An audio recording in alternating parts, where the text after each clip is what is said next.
namanya gereja Polycarpture Church. Polycarpture adalah seorang murid daripada Rasul Yohanes, yang dimana Yohanes adalah murid Yesus yang dikasihi. Nah, karena si Yohanes itu dia tinggal di daerah Efesus dan seringkali dia melayani di daerah Smyrna, kan Smyrna sama Efesus sangat dekat, dan dia mendapatkan seorang bernama Polycarpture, dan Polycarpture ini kemudian dimentoring, dimuridkan. Nah, dia meninggal di usia 87 tahun karena dibunuh mati syahid, ditusuk sama orang-orang Romawi, karena dia adalah murid Kristus yang memberitakan Injil kasih Tuhan. Nah, di sini saya sedang masih gambaran bahwa ternyata visi dari Tuhan itu lebih besar dari kemampuan kita dan lebih panjang dari umur kita. Visi yang dari Tuhan lebih panjang dari umur kita. Saya beri contoh. Waktu Abraham dapat visi, keturunanmu seperti bintang di langit dan pasir di lautan. Tapi pada akhir hidup daripada Abraham, cuma lihat satu bintang, yaitu Ishak, dan satu pasir, yaitu Ismail. Tapi karena dia memuridkan Ishak, akhirnya lahirlah bintang di langit, pasir di laut.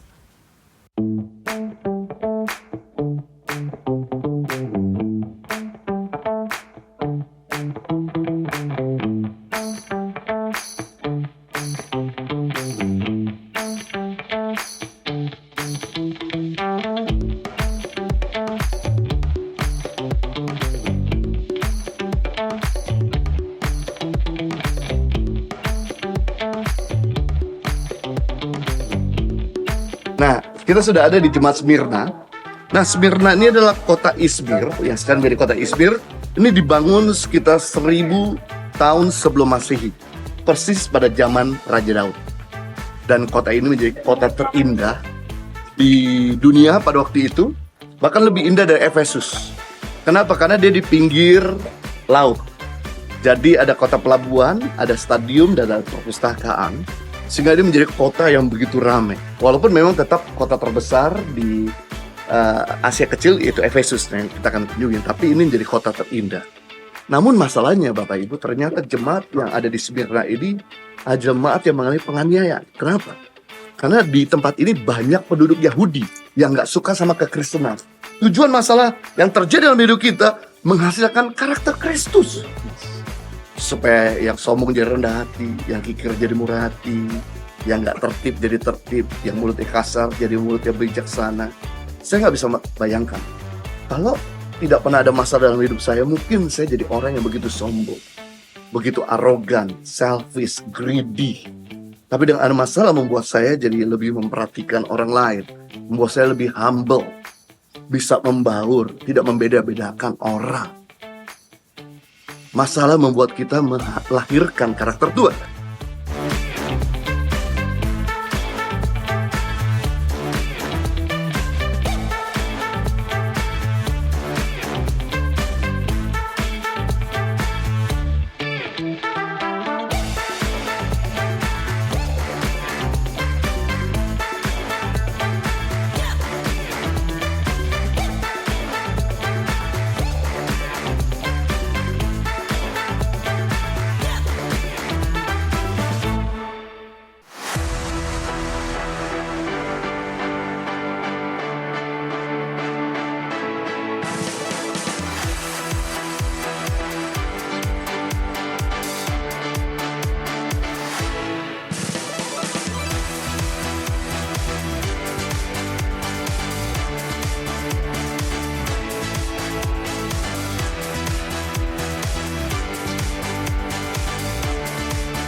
Basilika yang pertama itu abad ke-4, dan di sini 400 tahun setelah Masehi Bapak Ibu, dan itu terjatuh oleh gempa bumi yang besar abad ke-7, dan nanti Bapak Ibu, dan sebagian yang besar lagi, dan di sini direstorasi lagi, ya restorasi lagi Bapak Ibu, dan sekarang itu marmer dan batu yang coklat, dan di sana tanah liat itu bahannya, dan sebagian yang besar Bapak Ibu dari itu abad ke-7 juga ya.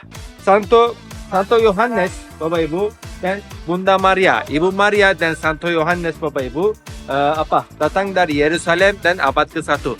Dan pada tahun 50 dan setelah Masehi. Dan nanti di sini Bapak Ibu harus bersembunyi aja. Dan karena itu waktu itu Bapak Ibu kota Efesus dan masih under kontrol adalah agama menyembah dewa. Agama itu Bapak Ibu menyembah dewa, dewi-dewi banyak, itu dewa-dewa banyak juga Bapak Ibu dan di sini. Baik Bapak Ibu, kita sudah ada di rumah dan makam Yohanes, Rasul dari Tuhan Yesus. Nah, Yohanes punya saudara kandung namanya Yakobus. Ternyata dua orang ini adalah rasul murid Yesus, tapi juga rasul yang berangasan. Tukang main kutuk, tukang marah, tukang gosip, tukang bikin huru-hara. Ketika Yesus ada di Samaria, dan kemudian orang-orang Samaria menolak Yesus, maka Yohanes datang sama Yakobus kepada Yesus. Guru, gimana kita panggil petir untuk menghantam mereka semua? Jadi rupanya Rasul Yohanes nih rasul yang begitu emosional. Masa minta petir untuk menghantam orang-orang Samaria? Harusnya kan mengampuni, iya kan? Wah, ini kalah sama orang Papua, orang mengampuni. Emosional sekali. Tapi yang menarik saudara, ternyata ya Rasul Yohanes ini adalah seorang rasul yang terus mendekatkan diri sama Tuhan. Sampai-sampai Alkitab menulis bahwa dia adalah rasul yang paling dikasih oleh Tuhan Yesus. Dan saking dekatnya dia bisa tidur di bahu Tuhan Yesus. Wow. Dan karena kedekatan dia sama Tuhan Yesus mengubah dari seorang rasul yang berangasan, emosional, menjadi rasul yang penuh kasih. Jadi dia betul-betul dijuluki sebagai rasul kasih. Dan bahkan Yesus saking amannya menjadikan dia murid VVIP-nya Yesus yang terdekat. Ya kemana-mana, Yesus itu punya 500 murid, dan kemudian punya 70 murid, punya 12 murid, punya 3 murid. Dari 3 murid terdekatnya itu, yang paling dekat adalah Yohanes. Sampai-sampai Yohanes ini nggak takut sementara Yesus ditangkap dan disalibkan, semua murid-muridnya lari terbirit-birit. Kemudian Yesus terganti sekali, justru Yohanes lah bersama dengan Maria ada di bawah kaki Yesus. Dan Yesus memberikan satu kalimat terakhir sebelum dia menyerahkan nyawanya. Yohanes, anggaplah ini Maria adalah ibumu juga. Sejak saat itu, maka Yohanes menganggap Maria adalah ibu dari Yohanes. Begitu rasa aman sekali Yesus sama Yohanes. Kenapa? Karena dia dekat sama Tuhan. Rupanya kedekatan seseorang sama Tuhan mengubahkan pribadi yang menjadi seperti Kristus. Because your nearness determine your likeness. Kedekatanmu akan menentukan keserupaanmu.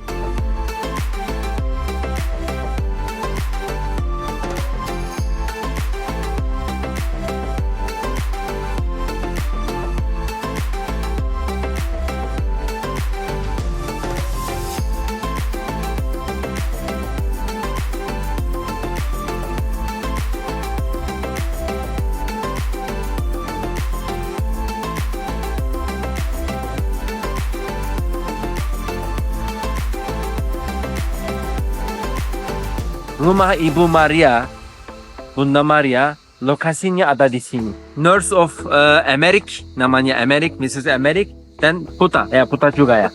Dan itu really good people waktu itu. Dan nanti malaikat itu bilang kepada dia, oh, dan itu Mrs. Amerik.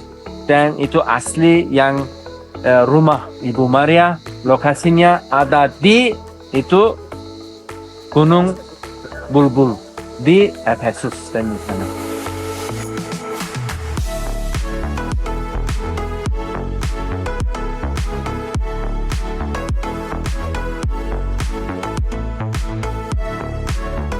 Maria ini mengilustrasikan tentang ketaatannya kepada Tuhan.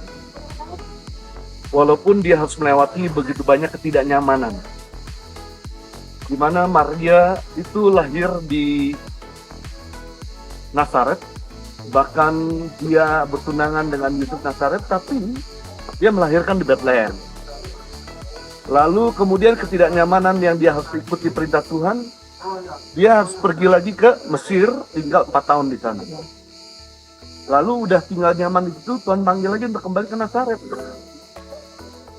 Sampai di Nazaret dan kemudian dia kehilangan suaminya. Dimana ketika Yesus di usia 15 tahunan. Jadi hidupnya Maria ini serba tidak nyaman. Tapi yang saya salut dari dia tidak pernah menggerutu bersungut-sungut, tapi nunduk aja. Dimana itu pimpinan Tuhan. Lalu kemudian dia mengikut Yesus ke Yerusalem dan dia melihat anaknya sendiri dibunuh dan disalibkan. Lalu kemudian yang memberatkan hati lagi, dia harus berpisah sama Yesus. Yesus naik ke surga. Dan muridnya bernama Yohanes meminta untuk menjaga Maria. Lalu Maria udah nyaman lahir di sana, dia harus dibawa kabur pergi ke Filipus. Sampai akhirnya dia mati di daerah Efesus ini.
Kota Efesus kota terbesar pada waktu di zaman Asia Kecil, dan kota ini adalah perintisan dari Rasul Paulus sama Aquila dan Priscilla, serta juga disupport sama Apolos. Jadi semua rasul-rasul hebat mereka melengkapi jemaat Tuhan yang ada di sini. Jadi ini jemaat yang sangat menjadi gereja pusat lah ya, jadi gereja besar gitu. Rupanya jemaat di Efesus ini punya kelebihan yang pertama, yaitu memiliki pelayanan yang sungguh-sungguh. Mereka begitu radikal di dalam pelayanan kepada Tuhan. Mereka nggak pernah hitung-hitungan waktu dan mereka tidak pernah capek-capeknya dalam pelayanan. Yang kedua, kelebihan jemaat Efesus ini tidak komplain dari jelalah mereka. Yang ketiga, sangat tekun jemaat di Efesus ini. Yang ketiga, tidak kompromis dengan orang-orang yang jahat ataupun tidak bertuhan. Yang kelima, jemaat Efesus ini sabar. Dan yang keenam, rela menderita demi nama Yesus. Dan yang ketujuh, benci kepada pengajaran sesat dan Nikolaus. Sebetulnya jemaat di sini dewasa sekali. Jemaat di sini begitu radikal sekali. Ya, mereka adalah jemaat seperti kota besar di Jakarta yang selalu diperlengkapi sama hamba-hamba Tuhan dari seluruh di daerah Asia Kecil maupun dari Yerusalem. Namun kekurangannya ternyata mereka pertama meninggalkan kasih yang mula-mula dan jatuh terdalam ke dalam dosa.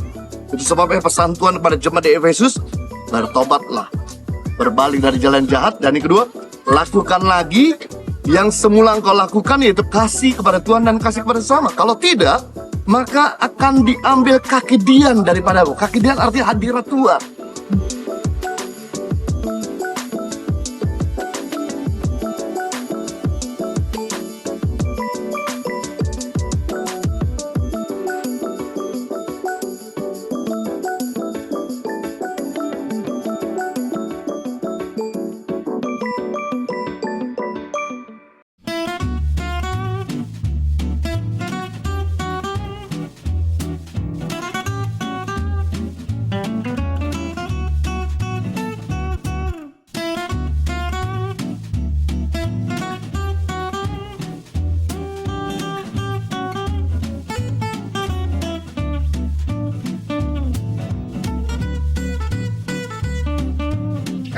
Efesus. Efesus.